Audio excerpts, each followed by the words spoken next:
শুধু পুনর্বাসন নয়, পদ্মা সেতুতে ভিটে মাটি হারানোরা পাচ্ছেন টোলের টাকাও। পরিকল্পিত আবাসনে জীবনমানের উন্নয়ন, দীর্ঘমেয়াদী কাজের আশ্বাস।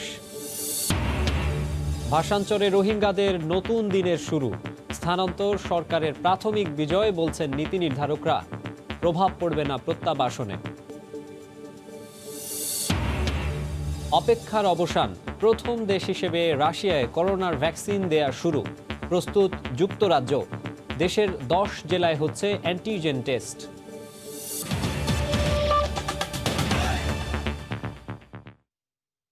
সময় সংবাদে সঙ্গে আছি আমি মাকসুম আলম খান। শুরুতে পদ্মা সেতু প্রকল্পের খবর।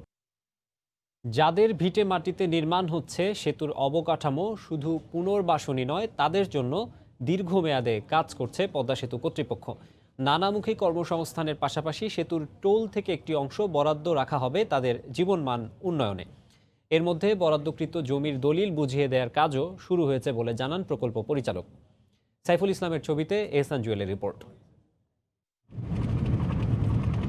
চারদিকে সবুজের সমারোহ, চমৎকার গুছানো একটি এলাকা। দেখে মনে হতে পারে রাজধানীর বেসরকারি কোনো আবাসন প্রকল্প। সেতুর দুই প্রান্তে সংযোগ সড়ক, সার্ভিস এরিয়া, নদী শাসনের জন্য স্থানীয় যে মানুষদের ভূমি অধিগ্রহণ করা হয়েছে, ভূমিহীন এরকম 2635টি পরিবারকে ঠাঁই দেওয়া হয়েছে 4টি পুনর্বাসন কেন্দ্রে।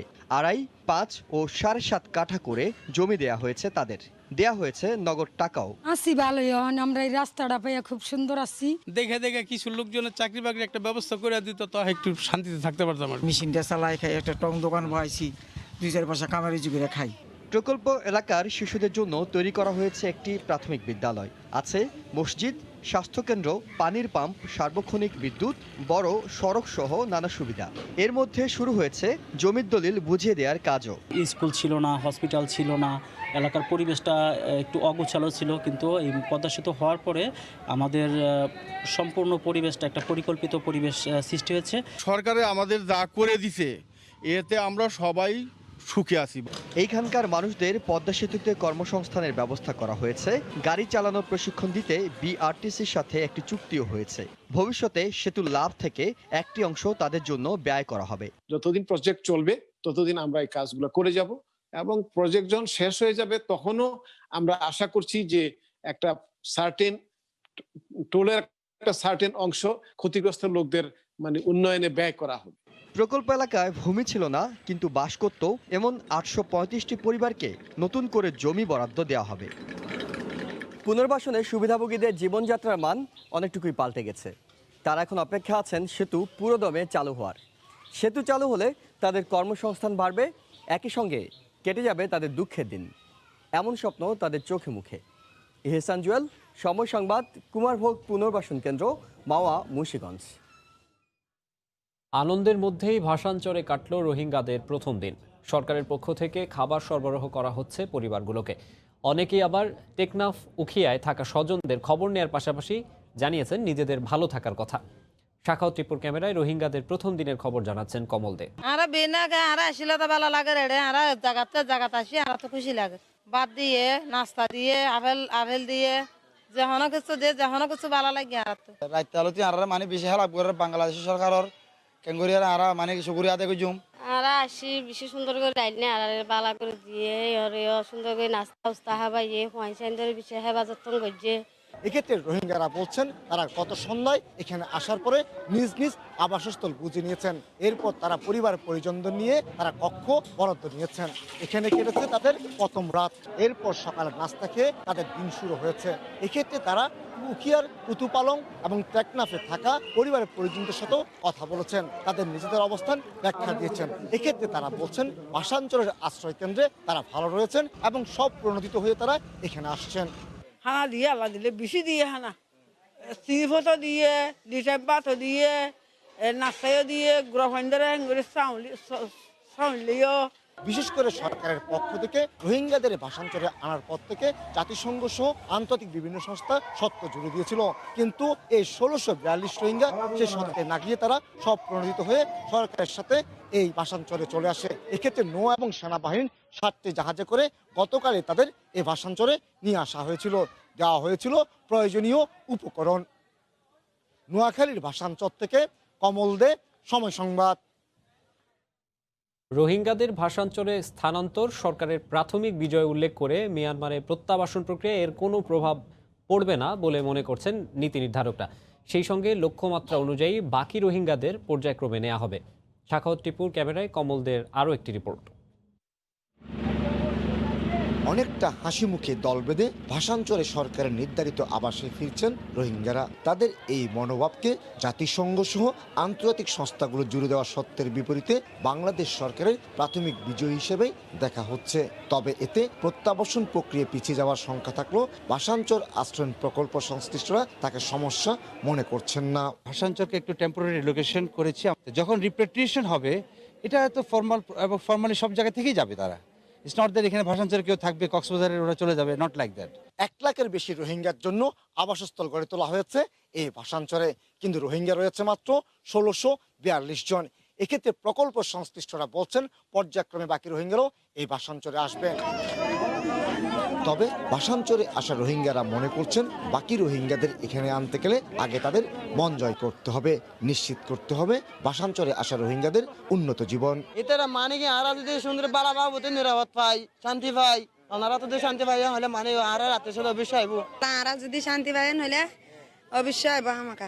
ভাষাঞ্চলের যোগাযোগ ব্যবস্থা কিছুটা কষ্টসাধ্য হয়। রোহিঙ্গাদের খাদ্যসহ প্রয়োজনীয় উপকরণ সরবরাহে ঘাটতির সংখ্যা থেকে যাচ্ছে। তবে শরণার্থী ত্রাণ ও প্রত্যাবাসন কমিশনারের দাবি পর্যাপ্ত খাদ্য মজুত রয়েছে। প্রথম 3 থেকে 5 দিন আমরা তাদেরকে রান্না করা খাবার খাওয়াবো। এর মাঝে আমরা চুলা এবং এলপিজি গ্যাস বিতরণ করব। অপরদিকে বহুল পরিচিত এনজিও সংস্থাগুলো নানা জটিলতায় এখনো ভাষাঞ্চলমুখী না হলেও ইতিমধ্যে 22টি এনজিও তাদের দায়িত্ব বুঝে নিয়েছে। সে সাথে চরে নিরাপত্তা নিশ্চিতে কাজ করছে কোস্টগার্ড। যে কোনো ধরনের চিকিৎসা সেবা দেওয়ার জন্য আমরা প্রস্তুত আছি। ডাক্তার, ওষুধপত্র সহকারে সবকিছু নিয়েই আমরা 20 জনের একটা টিম আছে এখানে। 1 সপ্তাহের জন্য কুক ফুড রেডি আছে, অর্থাৎ প্রতিদিন তাদেরকে 3 বেলা রান্না করা খাবার দেওয়া হবে। নৌবাহিনীর সাথে সমন্বয় সাধন করতো আমাদের কোস্টগার্ড বেজ এবং পূর্বজনের সাথে সমন্বয় করে তাদের নির্দেশনা মোতাবেক নিয়মিত বোট পেট্রোল এবং 24 আওয়ার্স আমাদের লোক ম্যান করতেছে। দ্রুততম সময়ে আন্তর্জাতিক সংস্থাগুলোর পাশাপাশি বিদেশি এনজিওগুলো ভাষাঞ্চলে কার্যক্রম শুরু করবে বলে আশা প্রশাসন ও রোহিঙ্গাদের। নোয়াখালীর ভাষাঞ্চল থেকে কমল দে, সময় সংবাদ। এদিকে রোহিঙ্গাদের মিয়ানমারে পাঠানোই টেকসই সমাধান বলে মন্তব্য করেছেন বাংলাদেশে নিযুক্ত জাতিসংঘের আবাসিক প্রতিনিধি মিয়া সেপ্পো। দুপুরে রাজধানীতে এক অনুষ্ঠানে সাংবাদিকদের প্রশ্নের জবাবে তিনি বলেন, পরিস্থিতি সামাল দিতে রোহিঙ্গাদের ভাষাঞ্চলে পাঠানোর উদ্যোগ পর্যবেক্ষণ করছে জাতিসংঘ। Million Rohingya in Cox's Bazar. That's a very difficult situation. And we recognize the enormous investment that the government has done in building Bhasanchar. So that obviously is a sign of the search for solutions in managing this situation. The ultimate solution, of course, lies in Myanmar, and in Myanmar taking the responsibility of creating conducive conditions for return. মানুষের সঙ্গে শিয়াল পণ্ডিতের বন্ধুত্ব।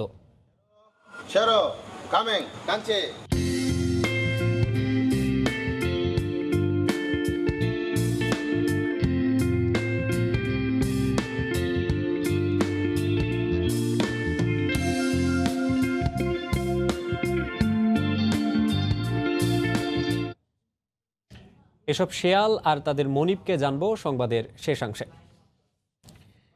প্রধানমন্ত্রী শেখ হাসিনা বলেছেন, পরিকল্পিতভাবে আধুনিক যুগের সীমান্ত সুরক্ষার উপযোগী করে গড়ে তোলা হচ্ছে বর্ডার গার্ড বাংলাদেশকে।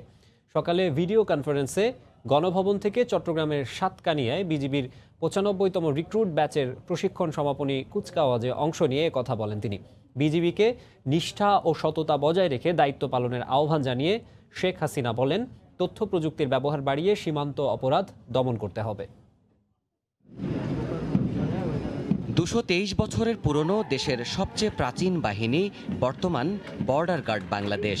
ইতিহাসের নানা পথ অতিক্রম করে এই বাহিনীটি এখন ত্রিমাত্রিক সক্ষমতা নিয়ে কাজ করছে সীমান্তের ফার্স্ট লাইন সিকিউরিটি হিসেবে। শনিবার সকালে বিজিবিতে সদ্য নিয়োগপ্রাপ্ত 95তম ব্যাচের 2524 জওয়ানদের প্রশিক্ষণ সমাপনীতে অংশ নিয়েছিলেন প্রধানমন্ত্রী শেখ হাসিনা। গণভবন থেকে চট্টগ্রামের সাতকানিয়ায় বিজিবি ট্রেনিং সেন্টার অ্যান্ড কলেজে ভিডিও কনফারেন্সে তাকে রাষ্ট্রীয় সালাম জানায় বিজিবি। আমাদের বজ্র কঠিন শপথ। বাহিনীর রীতি অনুযায়ী শপথ নেন 200 নারী সহ নবীন সদস্য। আমাদের স্বাধীনতার অনুষ্ঠানে শেখ হাসিনা বলেন, সীমান্ত সুরক্ষিত রাখতে পরিকল্পিতভাবেই এই বাহিনীর উন্নয়নে কাজ করছে সরকার। আধুনিক সার্ভিলেন্স ইকুইপমেন্ট স্থাপন করা, এটিভি এবং অত্যাধুনিক এপিসি ভেহিক্যাল স্ক্যানার ও দ্রুতগামী জলযান সেগুলো আমরা করে বর্ডার গার্ডকে একটা উন্নত মানের করে দিচ্ছি। আমরা বিজিবিকে এখন একটা ত্রিমাত্রিক বাহিনী হিসেবে গড়ে তুলেছি। আধুনিক যুগের সার্বভৌমত্ব রক্ষা ও সীমান্ত অপরাধ দমনে তথ্য প্রযুক্তির ব্যবহার বাড়ানোর তাগিদ দেন সরকার প্রধান। জলে, স্থলে, আকাশপথে সব জায়গায় বিজিবির এখন একটা বিচরণ আছে, তৈরি করছে। বর্ডার গার্ডও আধুনিক প্রযুক্তি জ্ঞান সম্পন্ন হবে, যাতে করে আমাদের দেশে বিভিন্ন যে সমস্ত অপকর্ম বর্ডারে হয় সেগুলি যাতে না হতে পারে তার জন্য যথাযথ ব্যবস্থা নেবে। সদ্য সম্পৃক্ত সদস্যদের বাহিনীর শৃঙ্খলা বজায় রেখে সততা নিষ্ঠার সাথে দেশ সেবার আহ্বান জানান প্রধানমন্ত্রী। শৃঙ্খলা বজায় রেখে চলতে হবে, দক্ষতা অর্জন করতে হবে। দেবাশিস রায়, সময় সংবাদ, ঢাকা। কঠিন প্রশিক্ষণ, সহজ যুদ্ধ, এই মন্ত্রকে বুকে লালন করে বিজিবিতে সৈনিক জীবনের শুভ সূচনা হলো 2524 জনের। নবীন সৈনিকদের কুচকাওয়াজের খবর জানাচ্ছেন আতিকুর রহমান তমাল, ক্যামেরায় ছিলেন মোহাম্মদ শাহিন। গভীর রাতের সীমান্ত, খবর আছে ওপার থেকে মাদক ঢুকবে বাংলাদেশে। সতর্ক বিজিবির সদস্যরা, এক পর্যায়ে ধাওয়া করে ধরা হলো চোরা কারবারিদের। এভাবেই দেশের প্রায় 4500 কিলোমিটার সীমান্তে দিনরাত কাজ করছেন বিজিবি সদস্যরা। সেই বাহিনীতে যুক্ত হলেন আরও 2524 জন নতুন সদস্য। বান্দরবন লাগোয়া সাতকানিয়া পাহাড়ি অঞ্চলে বিজিবির মূল ট্রেনিং সেন্টারে শপথ নেন নতুন সৈনিকরা।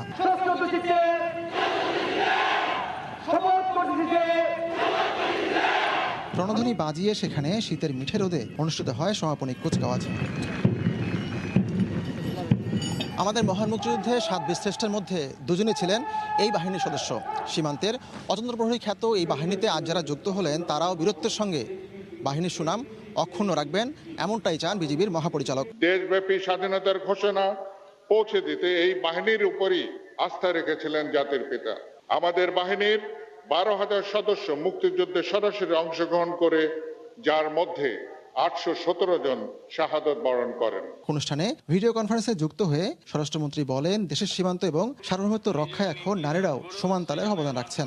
সীমান্তের অতন্ত্র প্রহরী হিসাবে দায়িত্ব পালনের সাথে সাথে দেশের স্বাধীনতা সার্বভৌমতা রক্ষায় মহান দায়িত্ব পালনে পুরুষের পাশাপাশি আজকে নারীরাও সমান ভূমিকা রাখছেন। পরে অস্ত্র চালনায় পারদর্শিতা দেখানো হাসিনা আক্তার বিথিকে এবং প্রথম স্থান অধিকার করায় খোকন মোল্লাকে ক্রেস্ট দেওয়া হয়। শেষে প্রধানমন্ত্রীকে আবারও রাষ্ট্রীয় সালাম জানিয়ে শেষ হয় কুচকাওয়াজ। ধন্যবাদ মাননীয় প্রধানমন্ত্রী। আতিকুর রহমান তমাল, সময় সংবাদ, সাতকানিয়া, চট্টগ্রাম। সময় সংবাদে আরও থাকছে। দেশের রাষ্ট্রায়ত্ত 6টি চিনি কলে আখ মাড়াই বন্ধের সিদ্ধান্তে দিশেহারা আখ চাষি ও শ্রমিক। বকেয়া বেতন ভাতা পরিশোধের দাবি, ব্যবস্থা নেয়ার আশ্বাস।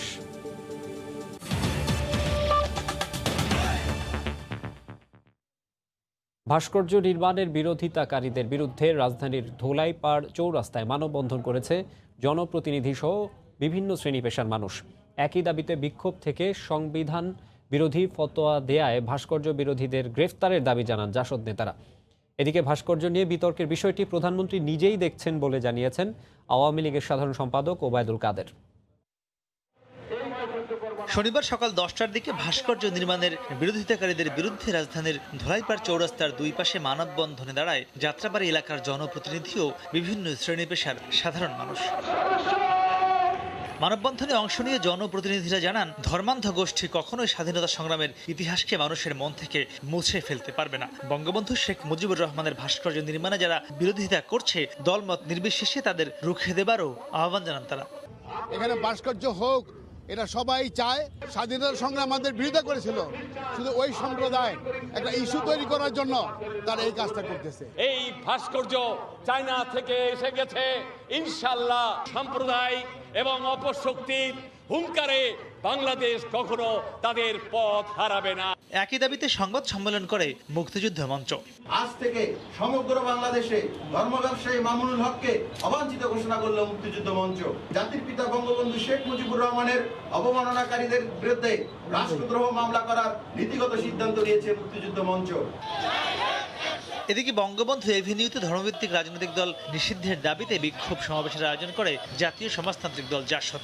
বঙ্গবন্ধুর ভাস্কর্য বিরোধিতার নামে তারা বাংলাদেশের সংবিধান, রাষ্ট্র, ইতিহাস, ঐতিহ্য, সংস্কৃতির বিরুদ্ধে গভীর চক্রান্তে লিপ্ত হয়েছে। অন্যদিকে সকালে হোসেন শহীদ সোহরাওয়ার্দীর মৃত্যুবার্ষিকী উপলক্ষে জাতীয় তিন নেতার মাজারে ফুল দিতে গিয়ে আওয়ামী লীগ সাধারণ সম্পাদক জানান, শেখ হাসিনা জানেন কিভাবে মাথা ঠান্ডা রেখে এসব পরিস্থিতি মোকাবেলা করতে হয়। ভাস্কর্যের বিরুদ্ধে যারা কথা বলে তারা কি জানে না সৌদি আরব সহ মুসলিম দেশগুলোতেও সারা বিশ্বে এ ভাস্কর্য আছে। আমাদের সব ব্যাপারে মাথা গরম করলে চলবে না। বিষয়টা হ্যান্ডেল করছেন প্রধানমন্ত্রী। ওবায়দুল কাদের বলেন, দেশ স্বাধীন হলেও একটি মহলের কারণে দেশে এখনো গণতন্ত্র প্রাতিষ্ঠানিক রূপ পায়নি। মাহমুদ রাকিব, সময় সংবাদ, ঢাকা। দেশে বাড়ছে অর্থ পাচারের অভিযোগ। গত বছর দুদকে এই সংক্রান্ত অভিযোগের সংখ্যা ছিল 11টি, আর চলতি বছর নভেম্বরে এই সংখ্যা 19টি। টাকার অঙ্কে 25,000 কোটি টাকা থেকে ছাড়িয়েছে 30,000 কোটি টাকায়। সংশ্লিষ্টরা বলছেন, কালো টাকা ধরা পড়ার ভয়ে ব্যাংকে না রেখে বিদেশে বিভিন্ন খাতে বিনিয়োগ করছেন পাচারকারীরা। এজন্য 27টি প্রতিষ্ঠানের সমন্বয়হীনতা এবং বাংলাদেশ ব্যাংকের নিয়ন্ত্রণ না থাকাকে দুষছেন সংশ্লিষ্টরা। সেলিয়া সুলতানের রিপোর্ট। অর্থ পাচার রোধে দুর্নীতি দমন কমিশন, এনবিআর, সিআইডি ও মাদক নিয়ন্ত্রণ অধিদপ্তর সহ সরকারের দায়ভুক্ত সংস্থা 27টি। তবে পাচার হওয়া অর্থ ফেরাতে সংস্থাগুলোর নেই তেমন সফলতা। এদের মধ্যে 2019 সালে দুদকের এখতিয়ারভুক্ত অর্থ পাচারের অভিযোগে দায়ের করা 11টি মামলারই সাজা হয়েছে আদালতে। তবে তাতেও বন্ধ হয়নি অর্থ পাচার, বরং 2020 সালে অর্থ পাচারের অভিযোগ বেড়ে দাঁড়িয়েছে 19টিতে। পাচার হওয়া অর্থ 25,000 কোটি টাকা এখন 30,000 কোটির ঘরে। দুদকের মামলাগুলোর তথ্য বলছে বেশিরভাগ কালো টাকাই পাচার হচ্ছে। তবে কয়েক বছর আগে বিদেশি ব্যাংকগুলোতে অর্থ রাখার প্রবণতা থাকলেও বর্তমানে বেড়েছে বাসস্থান ও ব্যবসা বাণিজ্যে বিনিয়োগে। এই দুর্নীতিতে জড়িয়ে পড়ছে ব্যাংকগুলো, আর এজন্য বাংলাদেশ ব্যাংকের নিয়ন্ত্রণ না থাকাকে দুষছেন অর্থনীতিবিদরা। ব্যাংকিং সিস্টেম, রেভিনিউ সিস্টেম, যিনি এক্সপোর্ট করছেন, যিনি আমার মাল কিনছেন, এই 4টা পার্টির সম্মতি ছাড়া, একেবারে সক্রিয় সম্মতি ছাড়া কখনো মানি লন্ডারিং হতে পারে না। তবে অর্থ পাচার রোধ দুদকের একক প্রতিষ্ঠানের পক্ষে সম্ভব নয় বলে মনে করেন দুদক কমিশনার। মানি লন্ডারিং এর ক্ষেত্রে দায়িত্বপ্রাপ্ত অন্যান্য সংস্থাগুলো যদি সঠিকভাবে দায়িত্ব পালন করতে সক্ষম হয়, তাহলে মানি লন্ডারিং প্রতিরোধের ক্ষেত্রে আমাদের সংস্থাগুলোর সমন্বিত সাফল্য একটি জাতীয় অর্থনীতির ক্ষেত্রে বিরাট গুরুত্ব বহন করবে। সংশ্লিষ্টরা মনে করেন, অর্থ পাচার বন্ধে দায়বদ্ধ সব প্রতিষ্ঠানের সমন্বয়ের পাশাপাশি দ্রুত বিচারের উপরও জোর দিতে হবে। সেলিয়া সুলতানা, সময় সংবাদ, ঢাকা। দেশের আর্থিক প্রতিষ্ঠানে সাইবার হামলার আশঙ্কা থাকলেও এখনও তথ্য সংরক্ষণের ঝুঁকিতেই রয়েছে 36% ব্যাংক। এছাড়া প্রয়োজনের চেয়ে দক্ষ জনবলের ঘাটতি রয়েছে প্রায় 80%। এমন অবস্থায় বিশেষজ্ঞরা ভার্চুয়াল ব্যাংকিংকে পিছিয়ে পড়ার কথা বললেও ব্যাংকাররা বলছেন, সক্ষমতা অর্জনে অনেকটা এগিয়েছে এই খাত। আর প্রাতিষ্ঠানিক নিরাপত্তা জোরদারে কম ব্যয়ে দেশীয় প্রযুক্তি ব্যবহারের পরামর্শ অর্থনীতিবিদদের। কাজল আব্দুল্লাহ রিপোর্ট। উত্তর ও দক্ষিণ এশিয়ার দেশগুলোতে 80% সাইবার হামলাই হয়ে থাকে প্রাতিষ্ঠানিকভাবে। গবেষণা বলছে, সবচেয়ে বেশি সাইবার হামলা হয় আর্থিক সেবা খাতে 24%। এর মধ্যে এটিএম কার্ডের দুর্বলতা অন্যতম। Bangladesh institute of bank management BIBM এর 2019 সালের প্রতিবেদনে বলা হয়েছে, দেশের ব্যাংকিং খাতে তথ্য সংরক্ষণের ঝুঁকিতেই রয়েছে 36% bank. Association of bankers Bangladesh ABB সভাপতির দাবি, আধুনিকায়ন ও নিরাপত্তার নিশ্চিতে এগিয়েছে ব্যাংকগুলো। অনেক ব্যাংক কিন্তু নেক্সট জেন ফায়ারওয়াল ইমপ্লিমেন্ট করেও ফেলেছে। তেমন কিছু আমরা স্টেপস সামনে নেব যাতে করে এইসব সাইবার অ্যাটাক থেকে আমরা আমাদের ব্যাংকগুলো প্রোটেক্ট করতে পারি টু দ্য ম্যাক্সিমাম পসিবল ওয়েতে। BIBM এর গবেষণা বলছে, ব্যাংকিং খাতে আইটি জনবল রয়েছে মাত্র 4000। বিশ্লেষকরা মনে করেন, আইটি খাতের আধুনিকায়নে অর্থ সংকুলন না থাকায় ভার্চুয়াল ব্যাংকিং এ যেতে অনেক পিছিয়ে আছে এ খাত। যদি আমাদের ইনহাউস ক্যাপাসিটি যদি ডেভেলপ করা যায় এবং এই কর্মীদের যদি দক্ষতা বাড়ানো যায়, তাহলে আমার মনে হয় যে এই সাইবার সিকিউরিটিতেও অ্যাডভান্স হতে পারবো। যেহেতু আমাদের সামনে আমরা একটা ভার্চুয়াল ব্যাংকিং এর দিকে যাচ্ছি, বা এরকম সারা পৃথিবী এদিকে যাচ্ছে, সুতরাং সেই ভার্চুয়াল ব্যাংকিংয়ের জন্য প্রিপেয়ার্ড জনবল তৈরির জন্য কিন্তু এখন থেকেই আমাদের শুরু করতে হবে।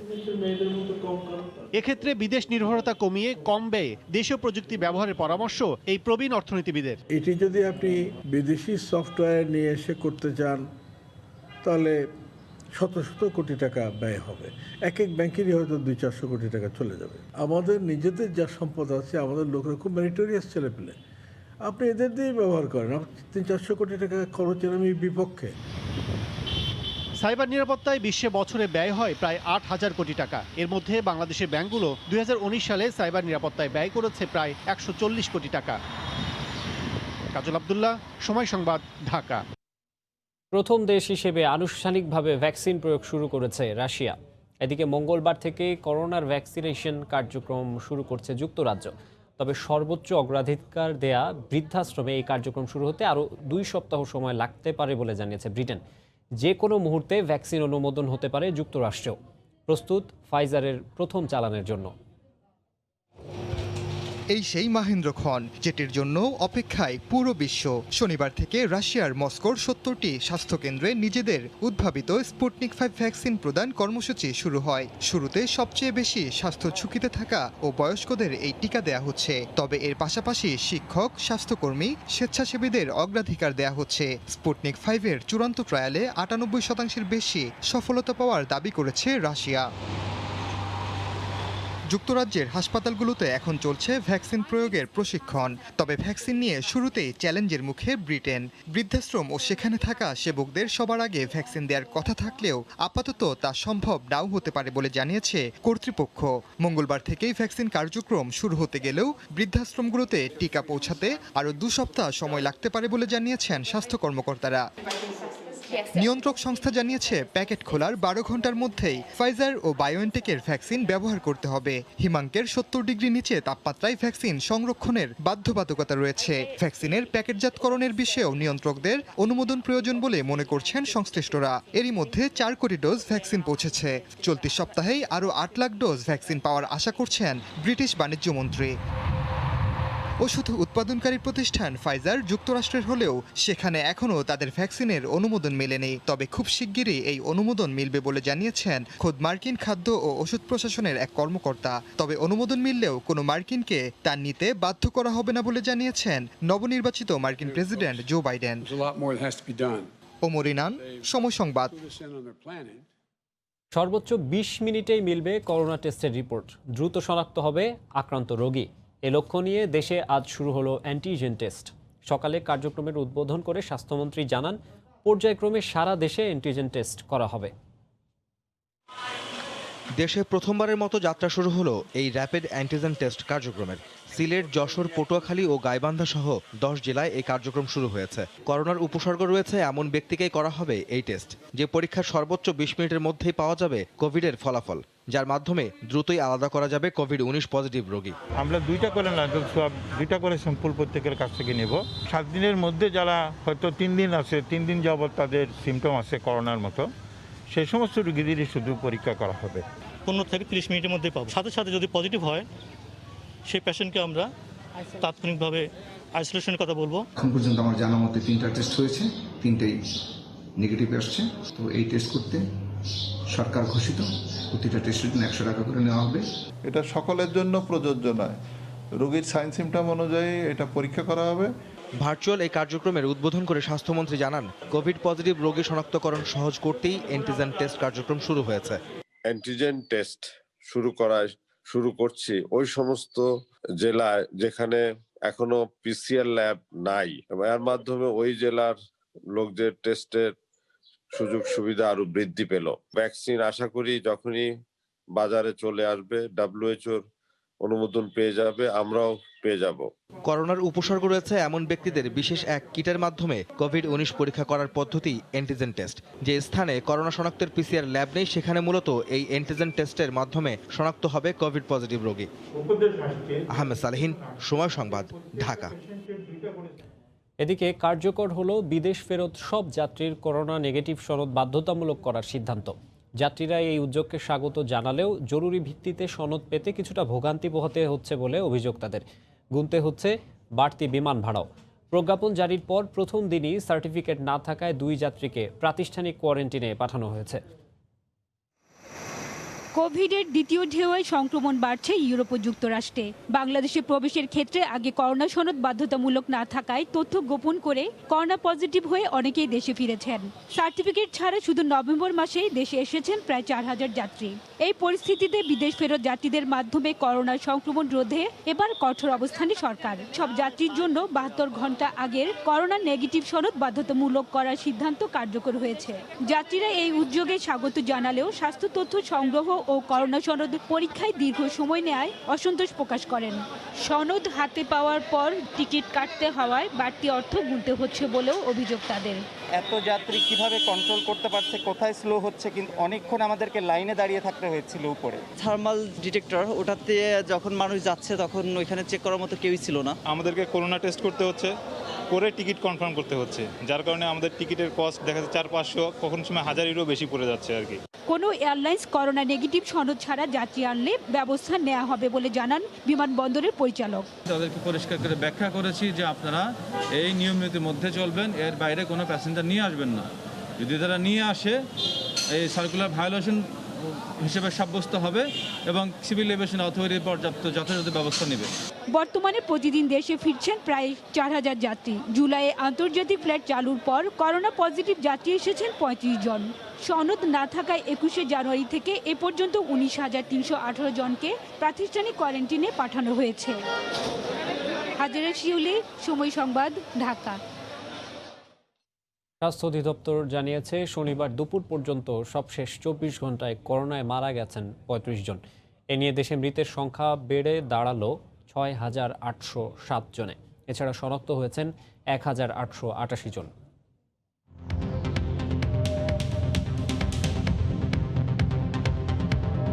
গত 24 ঘন্টায় কোভিড-19-এর নমুনা পরীক্ষা করা হয়েছে 13,540 জনের। এ পর্যন্ত মোট নমুনা পরীক্ষা করা হয়েছে 28,49,951 জনের।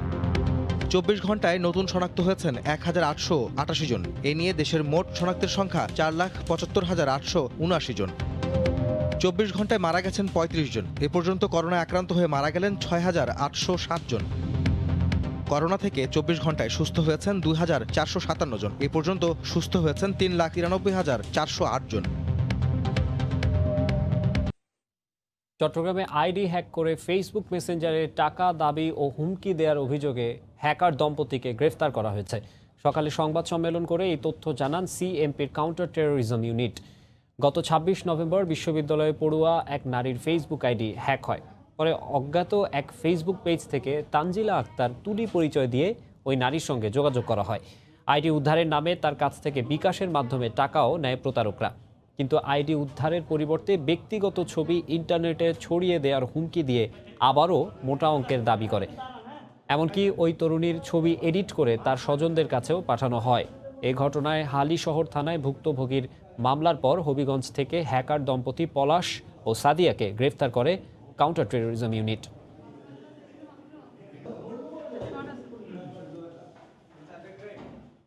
ইউটিউবে বিভিন্ন সার্চ করে করে যে কিভাবে মোবাইল হ্যাক করা যায়, কিভাবে মোবাইলের অ্যাকাউন্টগুলো রিকভারি করা যায়, হারানোর অ্যাকাউন্ট রিকভারি করা যায়, সেগুলি সে অ্যানালাইসিস করতো।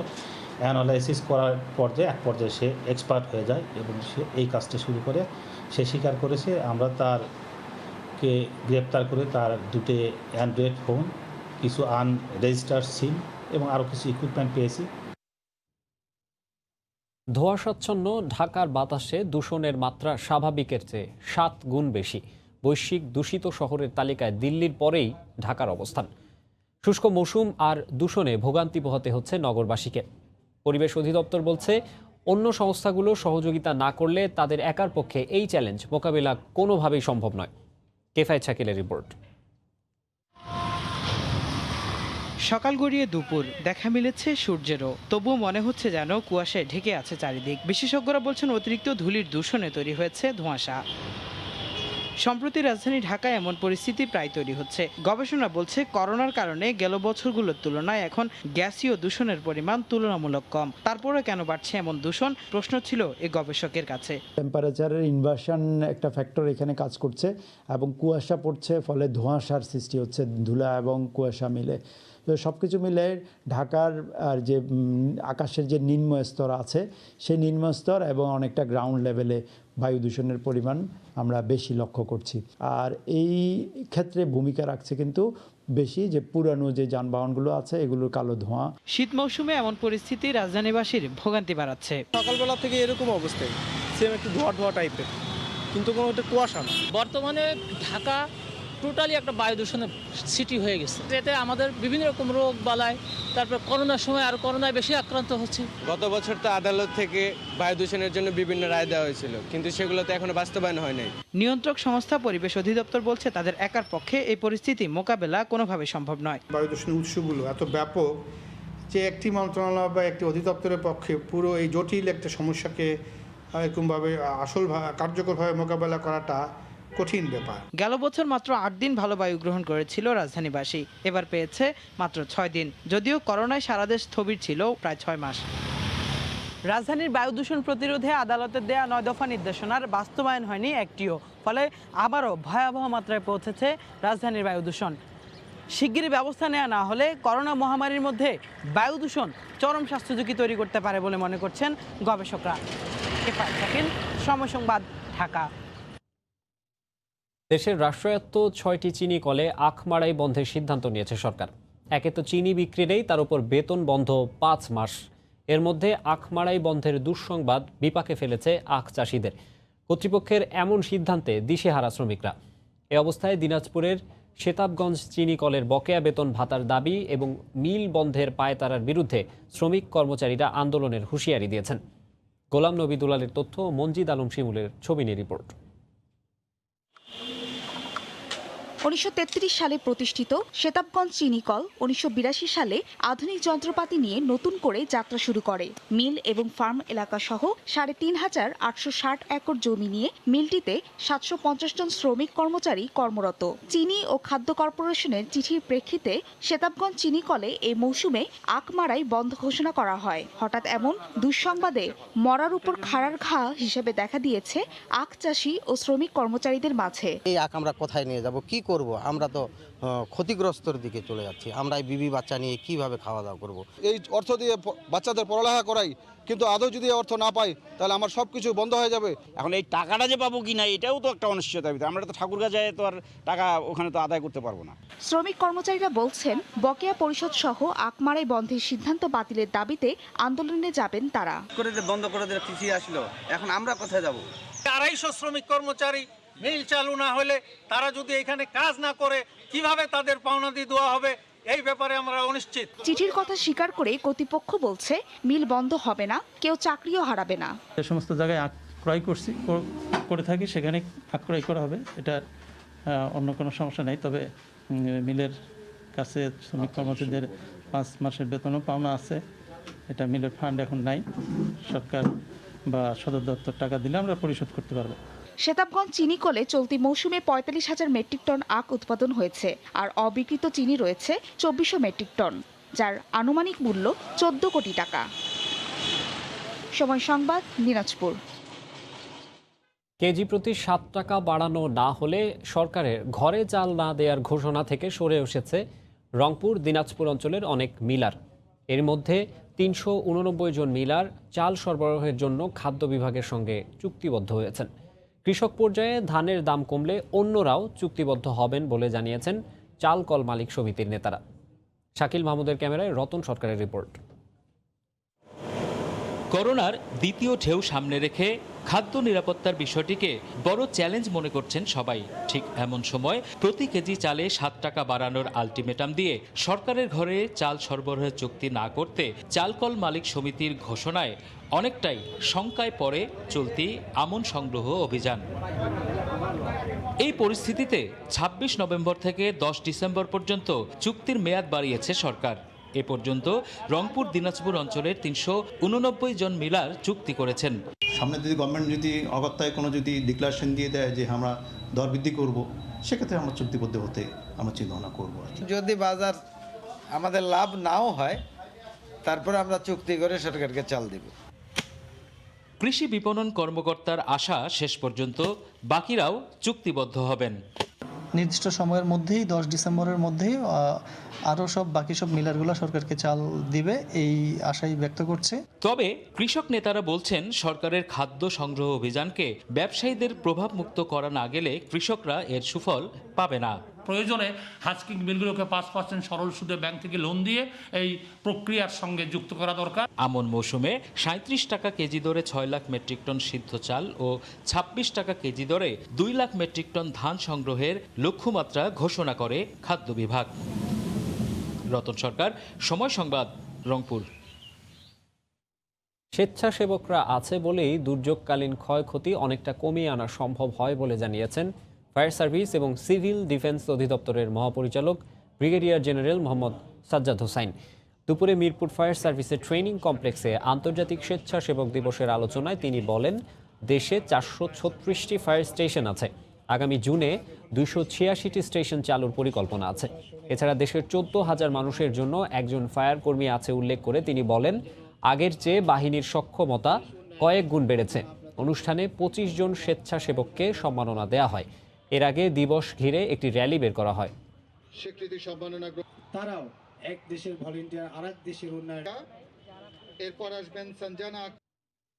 মানুষের সঙ্গে শিয়াল পণ্ডিতের বন্ধুত্ব, তাও আবার লোকালয়ে। অবিশ্বাস্য হলেও সত্য।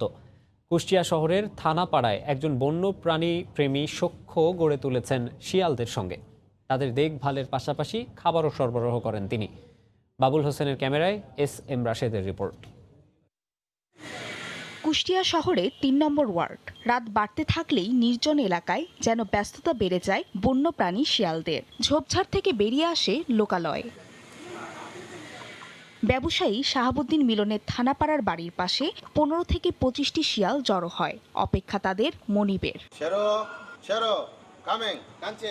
রাস্তায় দাঁড়িয়ে শেরু, ভলবো, রাহাজানি, রঙ্গিলা, কাঞ্চি, জেরিসা সহ নানা ধরনের নাম ধরে ডাকতেই লাইন ধরে জঙ্গলের ঝোপ থেকে বেরিয়ে আসে শিয়ালের দল। শেরু আর রাহাজানির দলকে 2 ভাগে ভাগ করে রাত 3টা পর্যন্ত খাবার দেন। এত রাতেও শহরের সব বয়সী মানুষ দেখতে আসেন মিলনের সাথে শিয়ালের বন্ধুত্ব। গ্রাম অঞ্চলে যে ব্যাপারটা ছিল আগে, আমরা কখনো শহরে কিন্তু এগুলো দেখে আসি নাই। তো আমরা এখন দেখছি যে মানুষের প্রতি যে ভালোবাসা শিয়ালের বা বন্ধুত্ব, তো এটার জন্য আমরা এখানে এসেছি। এখানে অনেক শিয়াল, মেছো বাঘ, তাছাড়া কুকুর রয়েছে যাদের অনেকে না খেতে দেয় এবং তারা এদিক ওদিক ছুটে বেড়ায়। তাদের যদি খাবার দেওয়া হয় তাহলে অবশ্য তারা তার কথাই শুনবে। বন্যপ্রাণী প্রেমী মিলন জানালেন, যতদিন বেঁচে থাকবেন ততদিন অটুট থাকবে তাদের প্রতি ভালোবাসা। সন্তানের মতো এভাবেই ভালোবাসা দিয়ে যাব। এদেরকে খাওয়ার দেওয়া, দেখাশোনা যতদিন বেঁচে আছে, চিকিৎসা ইনশাল্লাহ আমি করে যাব। শহরের ওয়ার্ড প্রতিনিধি জানালেন, বন্যপ্রাণী রক্ষায় নিয়মিত মানুষকে সচেতন করা হচ্ছে। অনেকে আছে যে বুঝে না বুঝে অত্যাচার করে। ঠিক যে বন্যপ্রাণী সংরক্ষণ আইন আছে এবং আমরা তাদেরকে বোঝাই যে এটা ক্ষতি হইলে অনেক সময় এই আইনের দ্বারাও তোমাদের ব্যবস্থা গ্রহণ করা যেতে পারে। সভ্যতার অগ্রগতিতে যখন বন্যপ্রাণীর অস্তিত্ব সংকটে, তখন ধূর্ত শিয়ালের সাথে মানুষের এমন বন্ধুত্ব বিস্ময়কর ঘটনাই। সময় সংবাদ, কুষ্টিয়া। এ পর্যায়ে শীর্ষ সংবাদ জানিয়ে দেব আরেকবার। শুধু পুনর্বাসন নয়, পদ্মা সেতুতে ভিটে মাটি হারানোরা পাচ্ছেন টোলের টাকাও। পরিকল্পিত আবাসনে জীবন মানের উন্নয়ন, দীর্ঘমেয়াদী কাজের আশ্বাস।